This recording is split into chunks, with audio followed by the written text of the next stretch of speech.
Welcome bye YouTube channel पर आपका विशेष स्वागत है।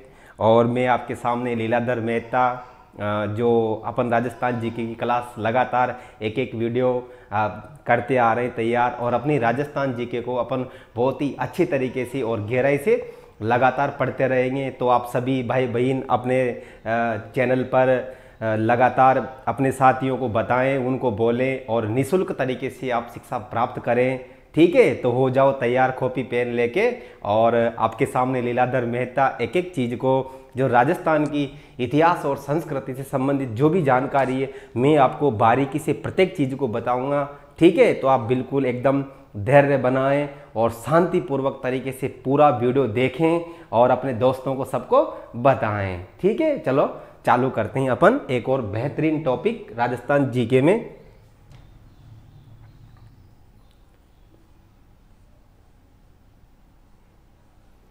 चलो चालू करते हैं। तो देखो, आज का हमारा टॉपिक रहेगा राजस्थान के लोक नृत्य। इसको हटा देते हैं।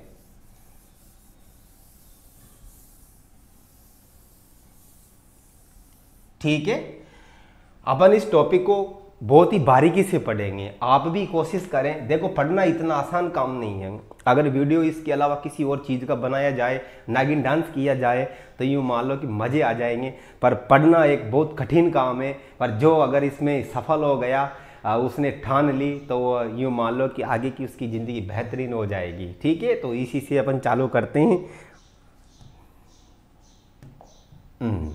चलो, तो आप भी बढ़िया टॉपिक डाल लें, राजस्थान के लोक नृत्य।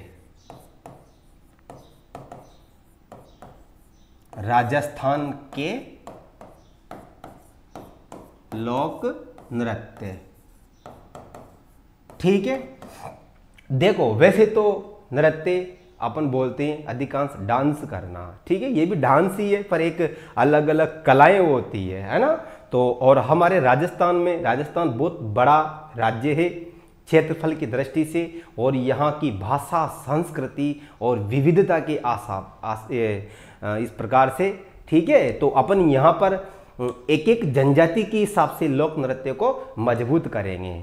ठीक है, तो अपन सबसे पहले बात करते हैं भील जनजाति की। तो आप भी उसी प्रकार से अपने नोट्स बनाएं, सबको अलग अलग रखें। भीलों को अलग रखें, मीणाओं को अलग रखें, सहरिया, डामोर, खथोड़ी, कंजर, जो भी है सबको आप एक सारणी बना लें और उसका बार बार अभ्यास करें। ठीक है, चलो चलो अपन यहां डालते हैं भील जनजाति। भील जनजाति। देखो, इसमें सबसे पहले अपन नृत्यों को याद करेंगे, उनके अंदर क्या है वो अपन आगे बात करेंगे। सबसे पहले आपको याद करना है गेर। गेर, गौरी, राई, योद्ध, धिचकी,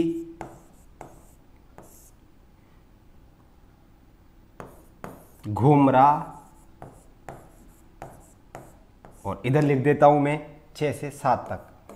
गेर, गौरी, राई, युद्ध, धिचकी, घूमरा, हाथी मना।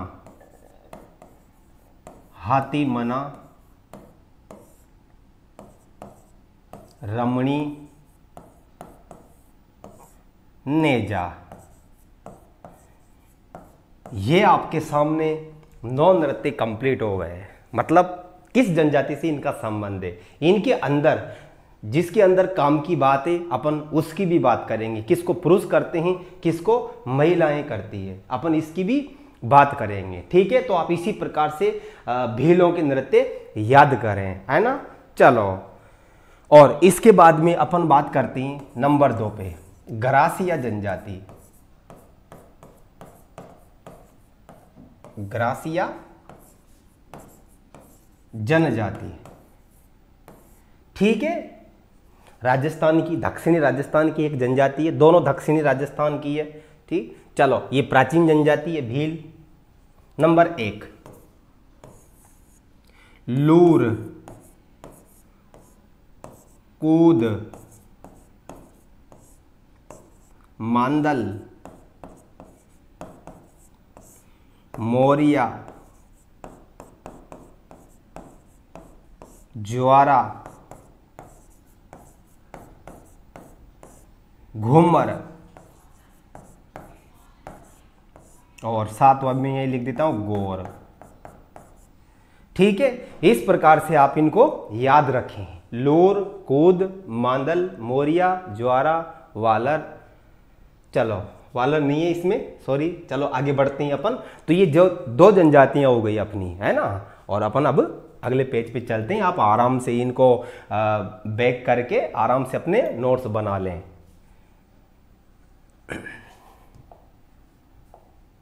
चलो इसके बाद में अब इन दो के ज्यादा आए और बाकी की जो जनजातियां हैं उनके नृत्य कुछ रहते हैं। एक है हमारी सहरिया जनजाति, सहरिया जनजाति राजस्थान की लगभग बताते हैं कि एक शांत जनजाति है ये। हालांकि शराब पीते हैं और भारत सरकार के द्वारा इसको आदिम जनजाति घोषित किया गया है, जो विशेष तौर से 12 जिले की किशनगंज और शाहबाद 2 तहसीलें हैं उसमें निवास करती है। शराब के लोग आदी होते हैं। ये एक जनजाति का अलग से एक टॉपिक होता है, वहाँ अपन इनके बारे में बात करेंगे, पर मोटी मोटी अपन इनके बारे में बात कर लेते हैं। जैसे भील की पूछे तो मेवाड़ क्षेत्र में दक्षिणी राजस्थान में, और ग्रासियाओं की पूछे तो भी दक्षिणी राजस्थान में। जिले अलग है उनके, थोड़े एक दो इधर उधर हो जाते हैं। और सहरिया स्पेशल 12 जिले में, है ना। लगभग 98% के आसपास सहरिया 12 जिले में निवास करते हैं। इसके बाद में देखो सहरिया जनजाति का है नंबर 1 शिकारी, नंबर 2 स्वांग। ये आपको याद रखना है, शिकारी और स्वांग। अभी कुछ दिन अभी सीताबाड़ी का जो महामेला चलता है यहाँ पर, जिसको सहरिया का कुंभ भी कहते हैं, तो वहाँ पर एक दिन शिकारी नृत्य भी हुआ था स्टेज पर। बहुत अच्छा लगता है। हमारी प्राचीन संस्कृति को ये लोग भले से आदिवासी होते हैं फिर भी उसको बनाए रखते हैं, है ना। चलो आगे बात करते हैं अपन मीणा।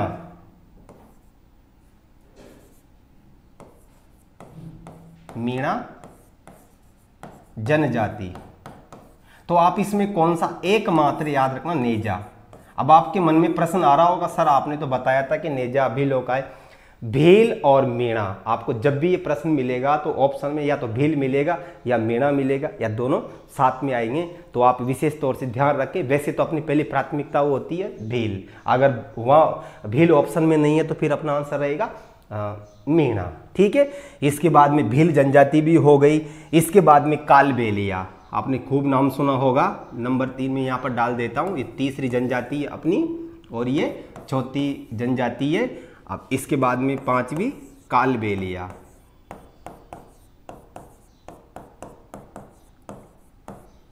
ठीक है, कालबेलिया।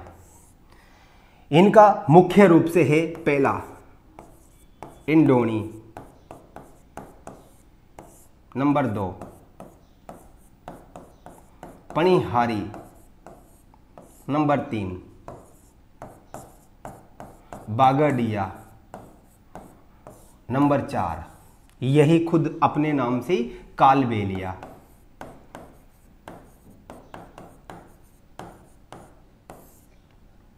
ये अब मैं आपको 2 प्रश्न बता देता हूं।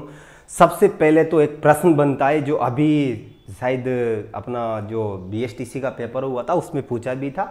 कालबेलिया नृत्य को 2010 में यूनेस्को की अमूर्त विरासत में शामिल किया गया था। ठीक है, मैं यहाँ पर इस अपन जनजातियाँ पढ़ेंगे वहाँ बात करते हैं, फिर भी आप नोट कर लें। उस चीज़ का ध्यान नहीं रखें कि यार सर ने बोर्ड पे नहीं लिखाया तो मैं भी नहीं लिखूँ। आप विशेष तौर से स्पेशल स्टार लगा के इस क्वेश्चन को लिख दें। कालबेलिया नृत्य को 2010 में यूनेस्को की विश्व अमूर्त विरासत में शामिल किया गया है।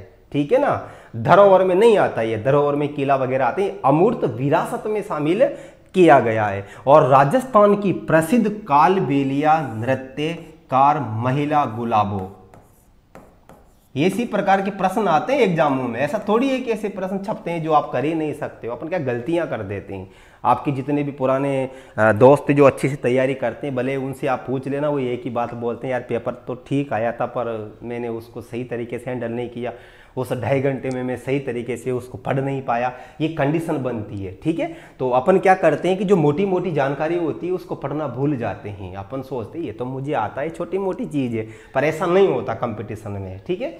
तो ऐसी प्रश्नों को भी आप याद रखें। तो कालबेलिया पे मैंने आपको क्या बताया, 2010 में यूनेस्को की अमूर्त विरासत में शामिल है और गुलाबो इसकी प्रसिद्ध नृत्यंगना महिला है, जो विश्व स्तर पे भी इसने डांस प्रतियोगिता करी है और जीती भी है। चलो आगे बात करते हैं।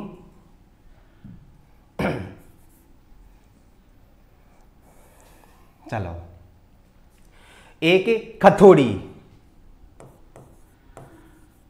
कथोड़ी जनजाति, इसका है मावलिया। इनका एक एक ही है पर वो बहुत काम के हैं। मावलिया। एक है मेव जनजाति, मेव जनजाति, इसका है रणबाजा और रतवई, ठीक है। इस प्रकार से रख के, ज़्यादा नहीं है, 20, 25, 30 के आसपास रहते हैं। जनजातियों से संबंधित उनको आपको याद करना है। तो ये चीज़ देखो मेहनत करनी पड़ती है। अगर आप पसीना नहीं बहाओगे कुछ नहीं होने वाला है। हमें भी देख लो, है ना। चलो, इसके बाद में देखो, ये कथोड़ी का हो गया, मेव का हो गया। अब अपन बात करते हैं कंजर जनजाति की। कंजर जनजाति, ठीक है। इसका है चक्री और धाकड़। चक्री व दूसरा अपन लिख लेते हैं धाकड़। आप जो 12 के विशेष तौर से वो होते हैं वो इस जनजाति से आराम से परिचित होते हैं, क्योंकि यहाँ पर शादी ब्याह करते हैं हमारे 12 जिले में या विशेष तौर से किराट धाकड़ों में। तो वहाँ पर क्या होता है कि नचाने के लिए लाते हैं, है ना, इनको। हालांकि नाचना कोई गलत काम नहीं है, अच्छा काम है। इज्जत से अपना जो योग्यता होती है उसको प्रस्तुत करती है महिलाएं। तो इनका प्रमुख काम तो कौन सा है, नृत्य करके अपनी आजीविका को करना, ठीक है। चलो आगे देखते हैं अपन। इसको अपन नंबर लगा लेते हैं। जो भी होगा, अपन ने इससे पहले क्या पढ़ा, भील, घरासिया, सहरिया, कथोड़ी, कालबेलिया।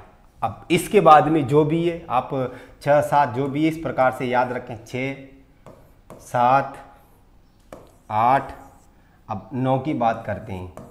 गुर्जर, ये जनजाति नहीं है, गुर्जर है ना। गुर्जर क्या है, एक जाति है। इसका है चरी। अब आप देख लो यहाँ पर उलझ सकते हो आप। यहाँ चरी है तो फिर गुर्जर आएगा, और चक्री है तो फिर कंजर आएगा। और इसके बाद में अपन और देखते हैं बंजारा। बंजारा, बंजारा का है मछली नृत्य। मछली, यह है हमारे मोटी मोटी चीजें जो तो आपको याद करनी है। 60% संभावना है कि पेपर यहाँ से पूछा जाता है। किसी भी जनजाति का नाम देके उसके बारे में कोई एक जनजाति दे देगा। अपन आगे बढ़ते हैं, चलो।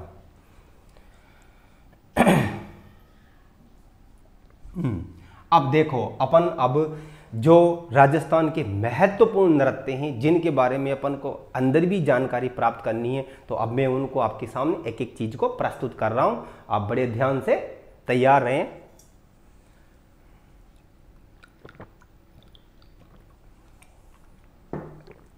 चलो, तो देखो नंबर 1 है अपना 13 ताली नृत्य। 13 ताली नृत्य। इसमें आपको मैं वैसे सुना देता हूं। 13 ताली नृत्य में 13 मंजीरों का प्रयोग किया जाता है। पहली बात तो ये। दूसरी बात, रामदेव जी के मेले में ये नृत्य विशेष रूप से किया जाता है। ठीक है। तीसरी बात है, कामड़ जाति की महिलाओं के द्वारा ये नृत्य किया जाता है। और चौथी बात है, इसके फेमस नृत्यकार जो मांगी बाई, आपने नाम सुना होगा, मांगी बाई और लक्ष्मण दास इसके प्रसिद्ध, क्योंकि प्रश्न यहाँ से ज़्यादा आता है। इनके प्रसिद्ध जैसे गुलाबों का नाम आया, कालबेलिया उसका संबंध हो गया, मांगी बाई और लक्ष्मण दास का संबंध किस नृत्य से है? तो 13 ताली नृत्य से। तो मैं आपको जो चीज़ें मैंने बोली है उनको एक बार मैं बोर्ड पे भी लिखता हूँ, तो आप भी उसी प्रकार से वन लाइनर नोट्स बनाएं। ठीक है। लंबी चौड़ी थ्योरी कॉपियों में नहीं भरे, वन लाइनर स्टार लगा लगा के लिखे। ये पढ़ने का बेहतरीन तरीका है आपके लिए, है ना। तो नंबर 1 आपका रहेगा, इसमें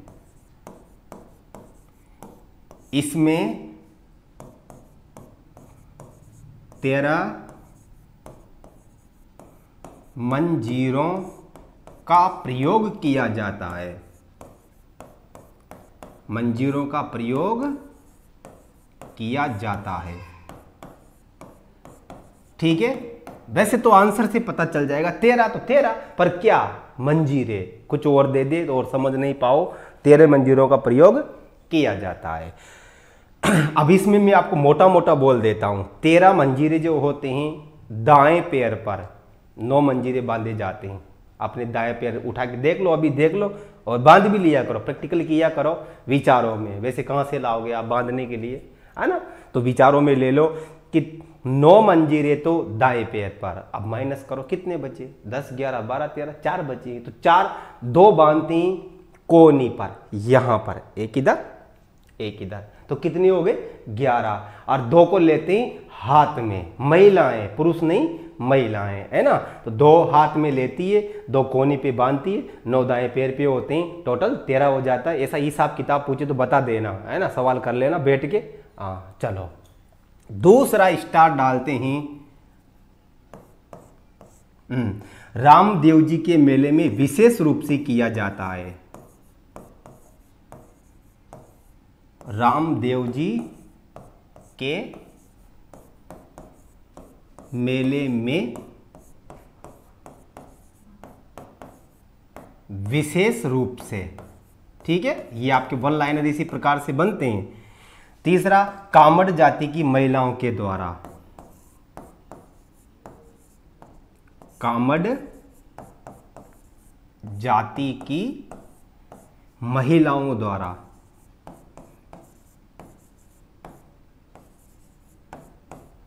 महिलाओं द्वारा, ये आपको याद रखना है। और अंतिम बात है, प्रसिद्ध नृत्यांगना। प्रसिद्ध नृत्यांगना, अगर महिला पूछे तो मांगी बाई।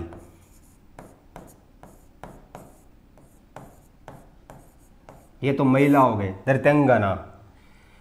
और लक्ष्मण दास,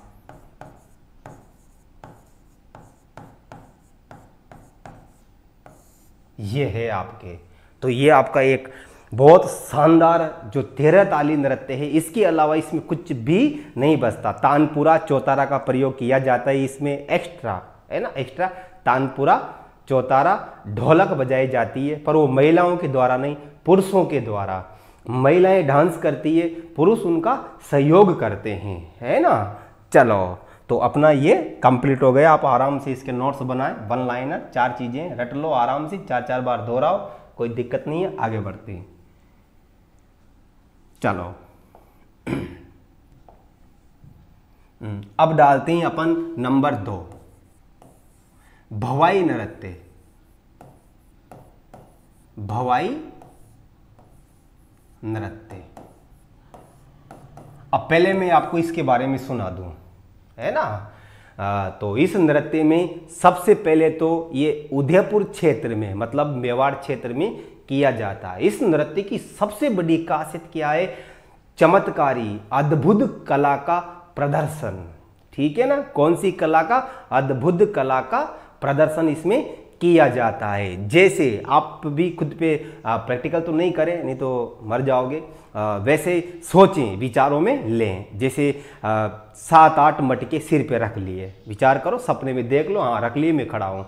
7-8 मटके सिर पे रखने के बाद नृत्य करते हुए रुमाल से, ठीक है ना, रुमाल को मुंह से उठाना, मटके ऊपर है आप सोच लो, और रुमाल को मुंह से उठाना, कांच की नोक पर, थाली की धार पर, तलवार की नोक पर, इस प्रकार का नृत्य किया जाता है, भवाई नृत्य है। तो बात समझ रहे हो ना आप इस चीज को भी, से अद्भुत कला का प्रदर्शन किस नृत्य में किया जाता है, तो भवाई नृत्य में, है ना। और अगर आपको पूरा दे 3-4 लाइन में कि जैसे तलवार की नोक पर मुंह से रुमाल उठाना, थाली की नोक पर, गिलास की नोक पर, ऐसा कौन सा नृत्य है, तो आप आराम से बता देना, भवाई नृत्य उदयपुर क्षेत्र का, मतलब मेवाड़ क्षेत्र का ये नृत्य है, ठीक है। और इसके प्रसिद्ध नृत्यकार है, उनके मैं आपको नाम बता दूं, रूप सिंह शेखावत, तारा शर्मा,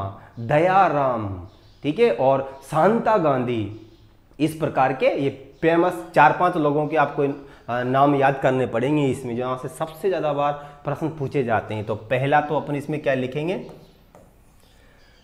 मेवाड़ क्षेत्र में, मेवाड़ क्षेत्र में, शॉर्ट में लिख देता हूं। नंबर 2, अद्भुत कला के लिए यह नृत्य जाना जाता है, अद्भुत कला के लिए यह नृत्य जाना जाता है। चमत्कारी शब्द भी आ सकता है ना। और तीसरी बात कौन सी है इसमें, 7-8 मटके सिर पे रखे, 7-8 मटके सिर पे रख के मुंह से रुमाल को उठाना। इन चीज़ों को आप आराम से सुनने और नोट कर लें आराम से। मैं कुछ चीज़ों को बोर्ड पे नहीं लिख रहा है, इसका मतलब ये नहीं कि वह पेपर में आने लायक चीज़ नहीं है ना। तो आप मैंने यहाँ पर उसका शॉर्ट आंसर क्या लिखा है आपके लिए, अद्भुत कला के लिए कौन सा नृत्य जाना जाता है, तो भवाई नृत्य। और इसके प्रसिद्ध नृत्यकार, प्रसिद्ध नृत्यकार दयाराम, दयाराम, तारा शर्मा,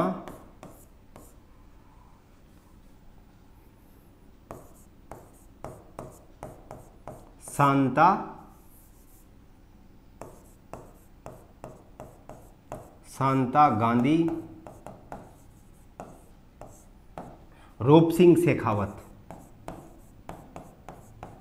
रूप सिंह शेखावत। और एक और है जो अभी किसी एग्जाम में पूछा था, कृष्णा व्यास छंगाणी, कृष्णा व्यास छंगाणी,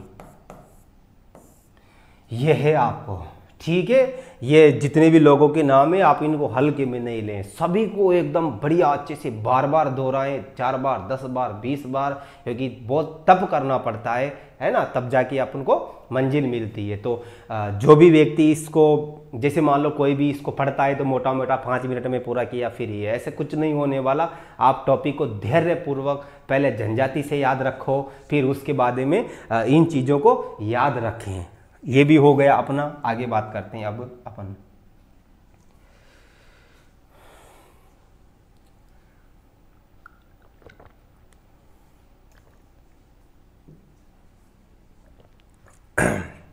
अब आप टॉपिक डाल लें बढ़िया, वालर नृत्य, वालर नृत्य। पहले याद करो ये किस जनजाति का है, क्योंकि 13 ताली में जनजाति का नाम नहीं आया, भवाई नृत्य जनजाति का नाम नहीं आया, पर वालर में कहीं ना कहीं मैंने लिखाया होगा। जैसे ग्रासिया में चलो, लूर, कोद, मांदल, मोरिया, ज्वारा, वालर आ गया। पहली बात तो ये बन गई आपका कौन सा, ग्रासिया जनजाति का है प्रसिद्ध नृत्य है। तो आप इसमें पहली बात तो कौन सी याद रखोगे, यह सिरोही क्षेत्र का प्रसिद्ध नृत्य है। यह सिरोही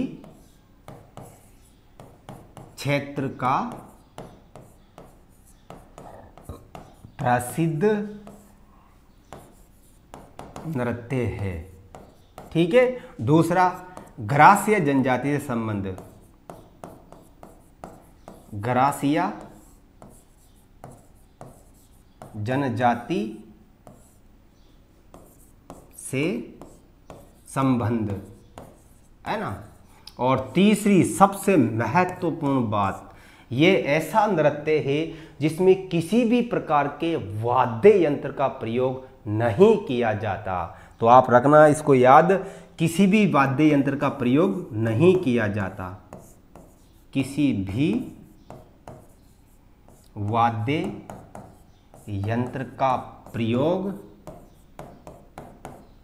नहीं किया जाता।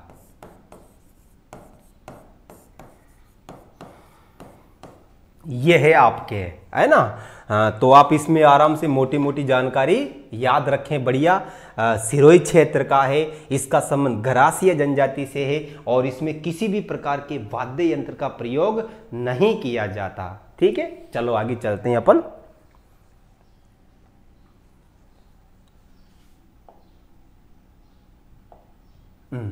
अब अपन चलते हैं बम नृत्य। बम नृत्य, ब से बम और ब से भरतपुर। तो आपको याद रखना है, यह भरतपुर का नृत्य है। प्रसिद्ध है, सभी प्रसिद्ध है वो तो, है ना। आपको पहली बात तो क्या याद रखनी है, ये भरतपुर का प्रसिद्ध नृत्य है। या फिर मान लो भरतपुर नहीं मिले तो आपको दे दे भाई मेवात क्षेत्र, ये मेवात क्षेत्र, ठीक है ना। ये अपना पूर्वी राजस्थान मेवात क्षेत्र। तो आप ये सारी चीज़ें भी राजस्थान जीके में जो भौतिक प्रदेश वगैरह पढ़ते हैं तो वहाँ पर आराम से इनको तैयार रखें। चलो आगे बात करते हैं। बम नृत्य में बड़े नगाड़े का प्रयोग किया जाता है। अब बम बम नहीं फोड़ते हैं, तुम सोच लो कि परमाणु बम चलता होगा, परमाणु बम नहीं चलता। बम का अर्थ पूछे तो बड़ा नगाड़ा। आपने देखा होगा, अपन कभी मंदिर वगैरह में जाते हैं तो वहाँ पर एक बड़ा सा ढोल रखा रहता है, उसको बजाते हैं, है ना। तो बड़ा सा जो होता है उसको बोलते हैं नगाड़ा। तो आप इसमें याद करना, इसमें बड़े नगाड़े का प्रयोग किया जाता है। एक तो ये बात याद रखें, प्रयोग किया जाता है बड़े नगाड़े का। बम का शाब्दिक अर्थ क्या है, नगाड़ा, है ना। और तीसरी, नई फसल के आगमन पर, नई फसल के आगमन पर महीना अगर पूछ ले तो फाल्गुन, ये भी आप याद रखें, है ना। होली के आसपास, होली के समय बम नृत्य किया जाता है। और ग्रामीण क्षेत्र वालों को तो विशेष पता रहता है, इसे ये गेहूं के खेत में महिलाएं पुरुष काम करते हैं तो वहाँ पर जाते हैं रंग लगाने, आड़ोती में, बहुत ही फेमस भी है।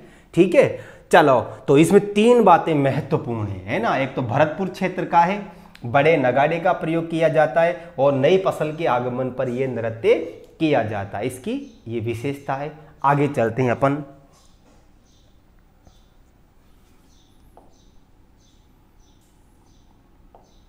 चलो ढोल नृत्य आप डाल लें, कोई सा भी हुआ होगा नंबर, लगभग मुझे ध्यान नहीं रहा, 5वां लिख देता हूं मैं यहाँ, आप अपने नंबरों को उसी हिसाब से जमा लें एक एक चीज को। ठीक है, ढोल नृत्य,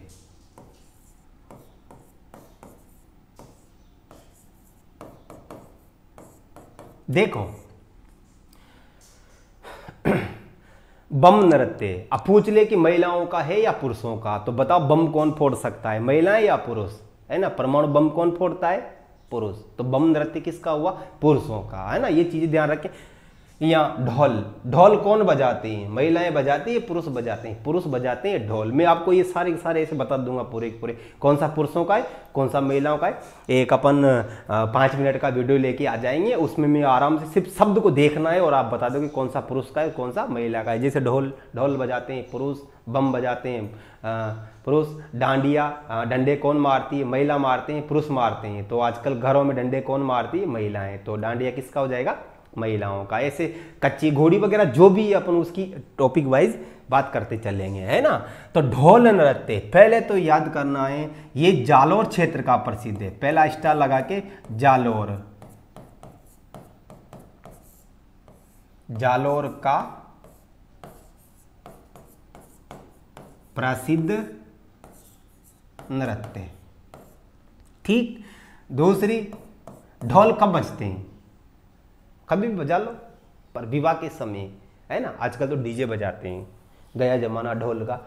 तो विवाह के अवसर पर, विवाह के अवसर पर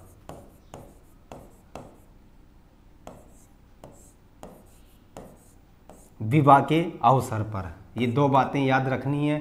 और तीसरी बात, पुरुषों के द्वारा, पुरुषों के द्वारा,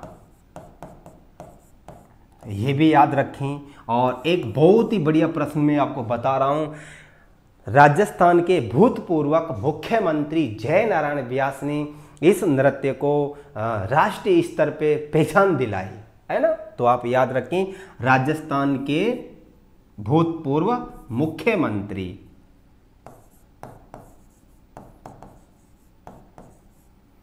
राजस्थान के भूतपूर्व मुख्यमंत्री जय नारायण व्यास, जय नारायण व्यास, राजस्थान के भूतपूर्व मुख्यमंत्री जय नारायण व्यास ने इसे पहचान दिलाई। ठीक है, पहचान दिलाई। और ये प्रश्न पूछ भी लिया गया है 1-2 बार, ध्यान रखें। इनमें से अधिकांश सब प्रश्न पूछे गए। इस लगभग अपन जब से हमारे राजस्थान में कंपटीशन का स्तर बढ़ा है, लगभग स्तर तो अभी बढ़ा है, पर जब से ये एग्ज़ाम वगैरह ज़्यादा स्तर पे हुए 1990 से लेके 2000 जो 23 अभी चल रहा है, तो इसके बीच में जो 30 सालों के अंदर जितने भी क्वेश्चन किसी भी एग्जाम में, चाहे वो first grade, second grade, REET वगैरह, पटवारी, जो भी एग्जाम होंगे, तो इन्हीं से प्रश्न पूछे जाते हैं, है ना। चलो अपन आगे बात करते हैं।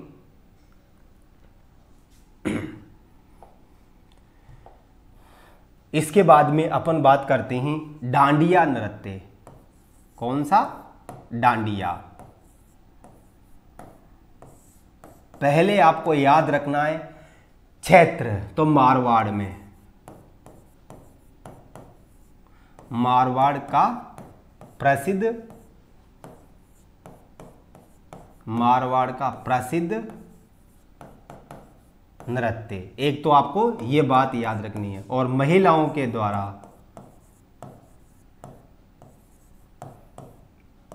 महिलाओं के द्वारा, है ना। आप देख ले आराम से। इसी प्रकार से मारवाड़ का प्रसिद्ध नृत्य महिलाओं के द्वारा किया जाता है। हाथ में डंडे लिए जाते हैं, टकराते हुए उसको किया जाता है ना।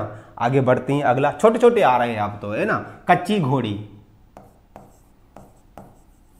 कच्ची घोड़ी, शेखावाटी, शेखावाटी। देखो, कच्ची घोड़ी महिलाओं के द्वारा या पुरुषों के द्वारा? कच्ची घोड़ी तो ये पुरुषों का है, ठीक है ना। अगर पक्की घोड़ी होती तो फिर महिलाओं का, है ना। पक्की घोड़ी होती तो महिलाओं का, ये कच्ची घोड़ी है तो बेचारे पुरुष कच्चे होते हैं महिलाओं के सामने, है ना। तो कच्ची घोड़ी कहाँ का है? शेखावाटी। आप जिले तो जानते होंगे, चूरू, सीकर, झुंझुनू, शेखावाटी क्षेत्र अपना। और दूसरी बात कौन सी याद रखनी है इसमें? पुरुषों के द्वारा, पुरुषों के द्वारा। देखो काष्ठ यानी लकड़ी, लकड़ी की घोड़ी पर बैठकर ये नृत्य किया जाता है ना। ये आपको याद रखना है। आगे पढ़ते हैं अपन। अग्नि नृत्य, खूब आपने नाम सुना हो, बहुत ही फेमस नृत्य है ये, अग्नि नृत्य। मोटी मोटी बात कर लेते हैं। अग्नि नृत्य, इसका संबंध जसनाती संप्रदाय से है। ठीक है, जसनाती संप्रदाय कतरिया सर में इनकी इस नृत्य का उद्भव हुआ है। इसका प्रारंभ कहां से हुआ है? कतरियासर बीकानेर से। और अग्नि नृत्य कहां का प्रसिद्ध है? बीकानेर का प्रसिद्ध है। संबंध पूछे किस संप्रदाय से?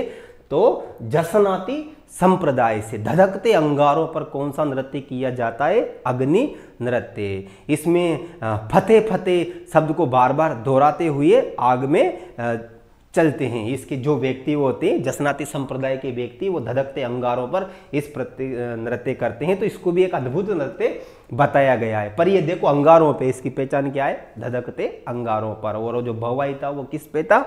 लोहे की है। इस पे क्या नाम है? तलवार की नोक पर, थाली की धार पर, गिलास की नोक पर, मुंह से रुमाल उठाना वगैरह एक शारीरिक क्रियाएं होती है उसमें, है ना, शारीरिक क्रियाएं। चलो तो पहली बात अपन इसमें क्या याद रखेंगे? इस नृत्य का उद्भव, इस नृत्य का उद्भव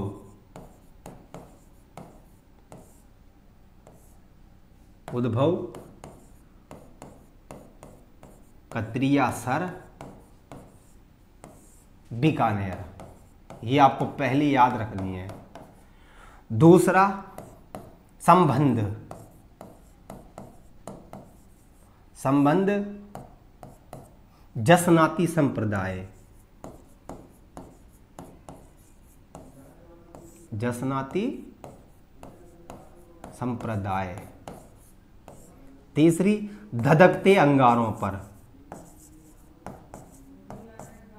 धधकते अंगारों पर, है ना। ये आपको इसमें याद रखना है। तीन बातें इसमें बहुत ही महत्वपूर्ण है। और चौथी,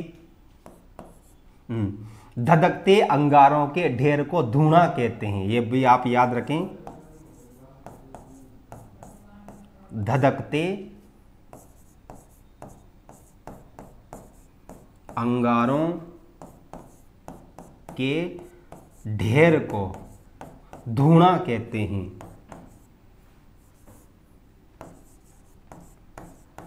धूणा कहते हैं। इसमें आगे फतेह फतेह, फतेह फतेह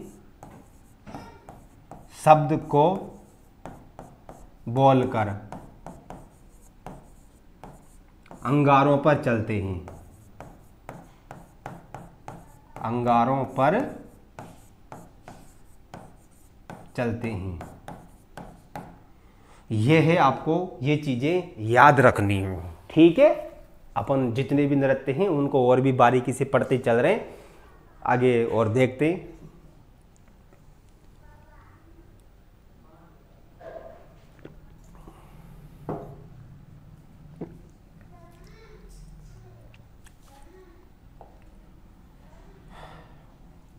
देखो अब आता है अगला गीदड़ नृत्य। गीदड़ नृत्य। अब कहोगे भाई आपको बुरा लगेगा, जैसे मान लो बोल दे गीदड़ नृत्य पुरुषों का है या महिलाओं का, तो भाई शादी के बाद पुरुषों की कंडीशन हो जाती है गीदड़ जैसी, है ना। भाई बुरा तो नहीं माने, पर अपन कम से कम कुछ याद करने का तरीका तो ढूंढे, है ना। तो जैसे बम कौन फोड़ सकता है? पुरुष फोड़ सकता है। डांडिया डंडे कौन मारती है? महिलाएं मारती है।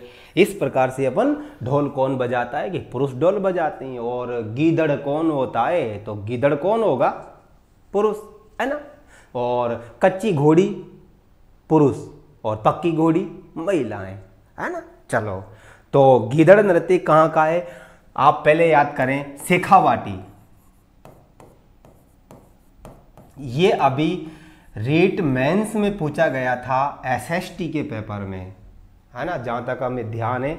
ये गीदड़ नृत्य पूछा था, सेकंड इसमें रीट एसएसटी में पूछा था। लगभग थोड़ा हो सकता है अगर मिस्टेक हो किसी और में हो तो हो, पर जहाँ तक मुझे संभावना है।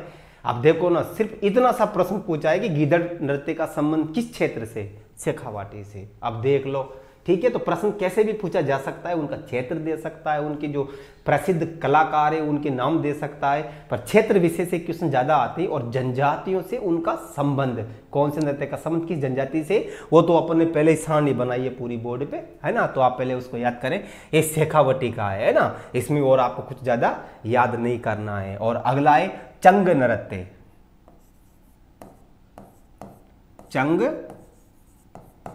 नृत्य, ये भी कहां का है, शेखावाटी का। अगला गेर नृत्य, ये है मेवाड़ क्षेत्र का, मतलब उदयपुर का, मेवाड़ क्षेत्र का। एक है वालर, नहीं वालर हो गया अपना, है ना। तो इस प्रकार से अपने ये लोक नृत्य थे, जो भी अपने बहुत सारे पढ़े हैं यहाँ पर, ठीक है। तो आप आराम से बढ़िया धैर्य पूर्वक इन चीज़ों को, एक वीडियो को एक बार नहीं 2 बार देखें, 3 बार देखें, नोट्स बनाएं, खुद के नोट्स बनाएं, है ना। ऐसे नहीं कि किसी भी कोचिंग के नोट्स उठा लाए और पढ़ने लग गए, पेपर के समय फिर उसके भी ले लिए और उसके भी ले लिए। तो आपकी तैयारी कब होगी, जब आप खुद एक्टिव रहोगे, सेल्फ नोट्स बनाओगे। और मैं आपसे वादा करता हूँ कि आपकी मात्र एक कॉपी में पूरी इतिहास, कला और संस्कृति आ जाएगी। बहुत शॉर्ट तरीके से नोट्स बनाएं, क्योंकि देखो अपन जब पेपर देने जाते हैं, क्योंकि मुझे भी लंबा एक्सपीरियंस है, जो मुझे जानते हैं वो उनको तो पता होगा, और जो नए बच्चे देख रहे हैं तो उनके बारे में मैं बता दूं। देखो अपन पेपर देने जाते हैं तो उससे 8 से 10 दिन पहले हमारे सामने एक विकट समस्या खड़ी हो जाती है। पढ़ तो खूब लिया, पर यह सोचते हैं कि मैं इन 10 दिनों में क्या पढ़ूं, किसकी रिवीजन करूं, जीके को कहां से पढ़ूं, कौन सा टॉपिक पढ़ूं। तो फिर अगर सबसे बड़ी बात कौन सी होती है, अगर आपकी उन लास्ट के 10 दिनों में अगर सिलेबस की रिवीजन नहीं होती है, तो फिर वही कंडीशन, यार में तो 0.33 से रह गया, यार में तो 2 नंबर से रह गया। तो आप 1 लाइनर नोट्स बनाएं। इसका फायदा ये मिलेगा, इतिहास और कला को आप एक कॉपी बनाओगे, 4 से 5 दिन में, 6 दिन में आप उसकी बढ़िया रिवीजन कर सकते हो पेपर देने जाने से पहले, ठीक है। और एक कॉपी आपकी भूगोल और अर्थव्यवस्था की, जो भूगोल और राज्य व्यवस्था की, उसकी बन जाती है।